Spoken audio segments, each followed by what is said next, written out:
Hey guys, this is Andrei, a certified translator and a real estate concierge. I run a little company for almost 4 years now, relocating people to Belarus, helping people to settle down, dealing with immigration and real estate as my majors, and inviting contracting people like accountants, lawyers, when there is a necessary occasion to resolve a certain matter of my client.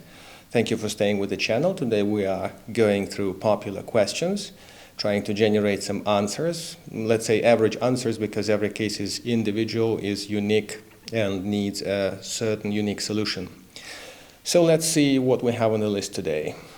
Some of these questions have been taken from the internet, from the popular forums. Some of them have been sent to me directly. So the mixture is quite colorful. It goes from visa support up to living standards of Belarus. And the very first one is quite simple. Can one apply for a visa on arrival? The answer is yes. Firstly, you should rather apply for a visa in your country of origin or in the country where you are staying. Your citizenship doesn't really necessitate home application if you are a US citizen, if you are traveling to the UK or through the UK, or mostly it's my clients who are landing in Lithuania, Vilnius, and then proceed here by bus. They obtain the visa at the consulate in Vilnius. As you reach the border, you cannot apply for a visa if you don't have one. The only thing is at the airport there is a consulate that has a certain application policy. And let's say some exotic nations are very unlikely to be allowed to apply, while most of the world's passports are quite welcome to fly in and apply for a visa as long as they have their visa support papers ready. This is covered in my separate video, visa on arrival or airport visa, which is not to be mixed up with visa-free airport mode.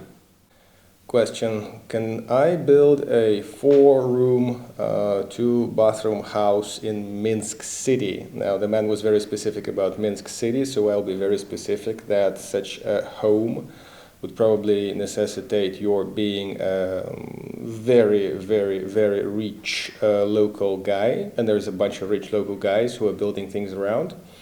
So most likely, even with the money, the land lot for this will not be available to you. So you should rather consider buying a ready house if you have that kind of money and if that was a serious question. And then you should aim at $300,000 at least. And that's given that you have purchased the land lot already, which is not going to cost $100,000 on its own. So you should consider ready options. Unfortunately, a lot of ready options are overpriced. Castles from the 90s, they're not really good looking or practical things. So I would recommend to build something cool, short ride or a long ride away from Minsk. Right now, we are building a small house for my client just outside Minsk, somewhere south. And I'll be posting videos about that soon. The next questions are kind of related. Can two friends buy a property as a 50-50 ownership? And if my daughter is over 18 years old, should she buy a property of her own? The first one is easy. How do the government officials tell that you are friends? And logically, you can imagine loads of people buying cheap houses, buy a share, and sticking around just because they're friends. Guys, no, that doesn't work. You have to be close relatives. And the daughter or a son who are over 18 years old are no longer kids. They are adults with their own cases, with their own lives, and they have to go with their own ground for the residency. May I remind you that property is not the only ground for the residency, and there are other cheaper ways to get it done. So if you care to see a video, I'll put a link down below about popular residency ways, or just opt for a paid consultancy. I'll be happy to accommodate you and consider your case against these possible options. Someone asked about forklift jobs and somebody asked about taxi jobs. Taxi jobs are more likely. They are not really demanding a high level of English. Of course, you may want to know the city a little bit, but now there are a lot of Turkmen guys in town. Their benefit is they speak Russian, so if you don't speak any Russian, you shouldn't seriously consider a local job.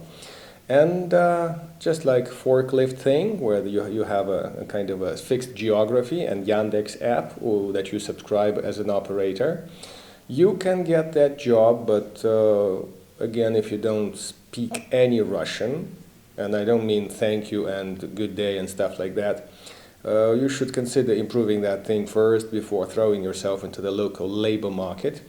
I have a friend telling me stories about Indian farming operators, milking operators.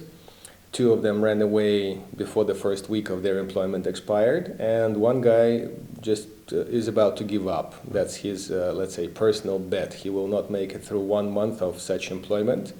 You should consider that weather is different. You should consider that working conditions may be different from what you're used to, and all these things, just taking the offer from some agent paying horrible money to them instead of dealing with a local employer is another mistake of yours on top of not speaking the language. So guys, be careful before considering such jobs. Someone asks, how do I get the account opened before I come here? This is easy. It can be done on a power of attorney, just like an apartment purchase can be done on a power of attorney.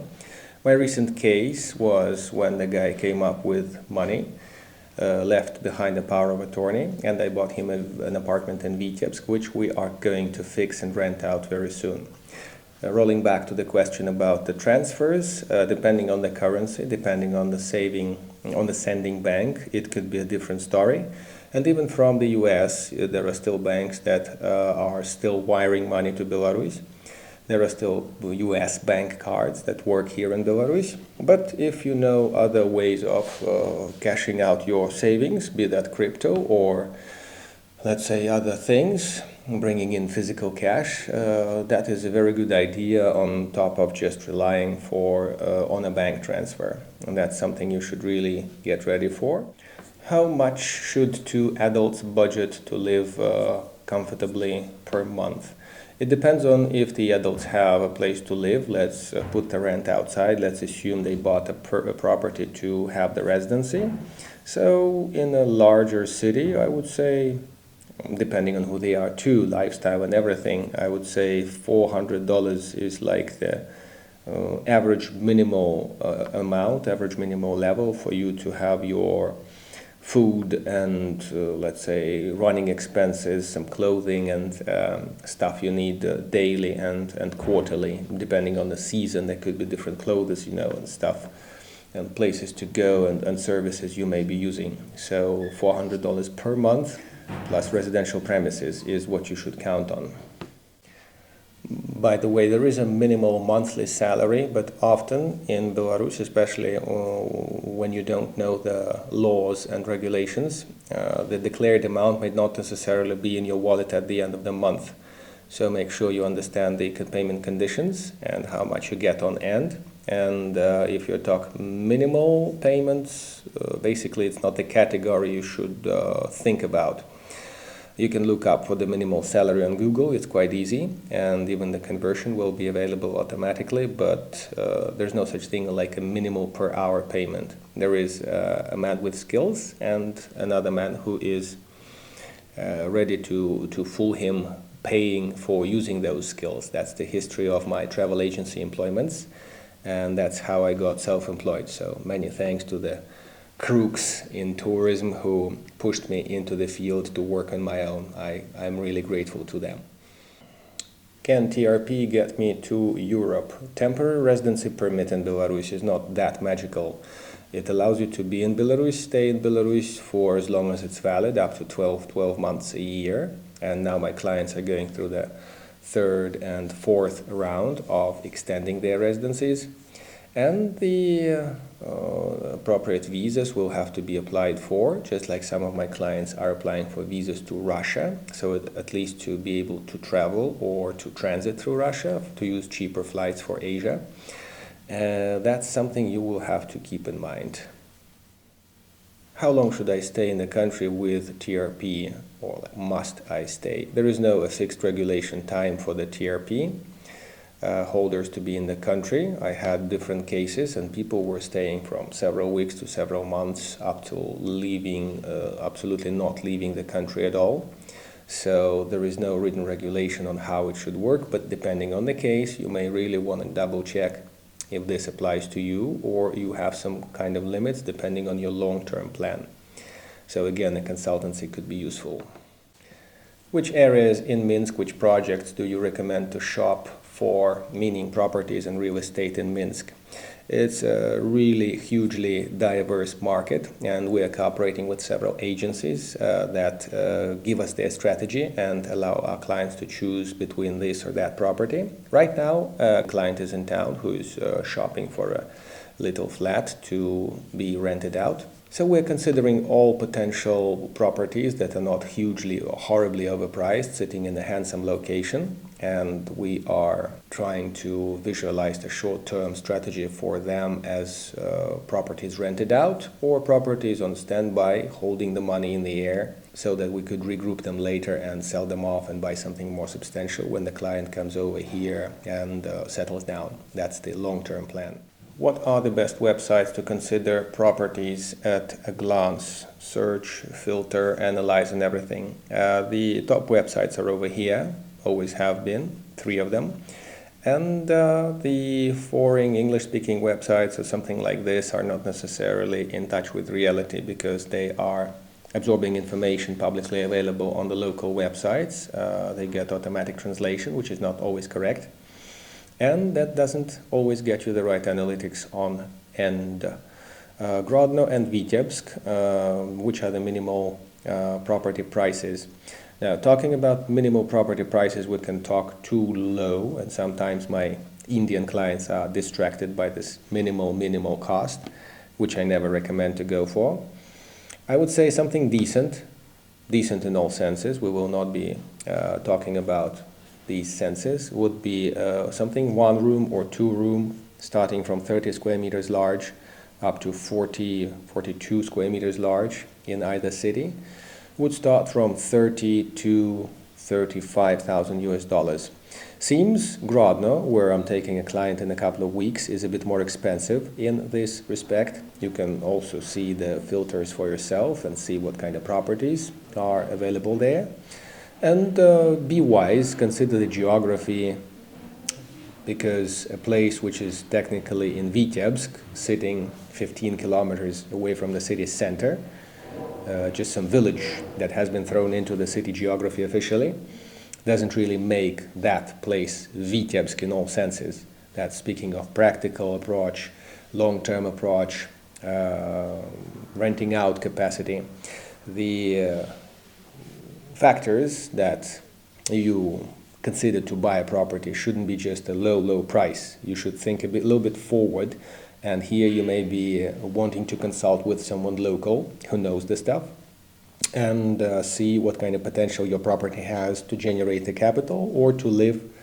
And the best, of course, is to see the things with your own eyes, because when we shop around, when we were shopping this summer, a lot of places were discarded because the photographers were doing a much better job than the cleaners or the builders, stuff like that. So see the pictures, but choose the property wisely. One last employment question. Somebody asks if they should consider search optimization engine job in Belarus. I don't think there are many available, and to optimize search engines here, I understand you really need to speak some Russian, because if it's a foreign job, if it's English market oriented, then I'm not sure why you have to be located in Belarus. There's no reason for the physical relocation. So it seems at a glance. Speaking about your specific relocation plan, I would recommend to use a paid consultancy. And somebody asked how much would a professional consultancy cost. Depending on the case, it's always different, but in my case, it's normally under $100 and based on the various experiences that I had with people losing flights just because they read the book their way and, oh, I will consult you when I'm here kind of thing, and people never cross the border, and other kinds of wrinkles, financial losses. That doesn't really justify the payment or non-payment of this amount of money when you are in touch with a professional who is running his stuff officially. That's my company again.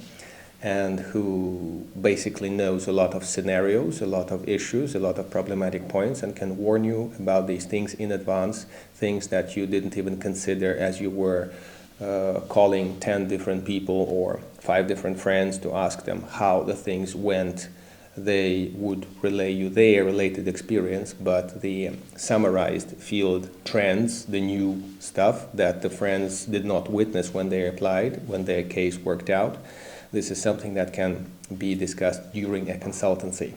And guys, especially my potential Indian clients, I would like to ask you to be, let's say, less oriental. It's not a market over here. Let's say we like negotiate and stuff, but we like to be straightforward. We like to connect dots with a straight line, and all this byplay about our future relationship, our grand cooperation up till we die and for generations to come, that's all cool. But here in the middle of Europe, although it's not necessarily politically so, and this is one of our advantages, by the way, we really do straight lines.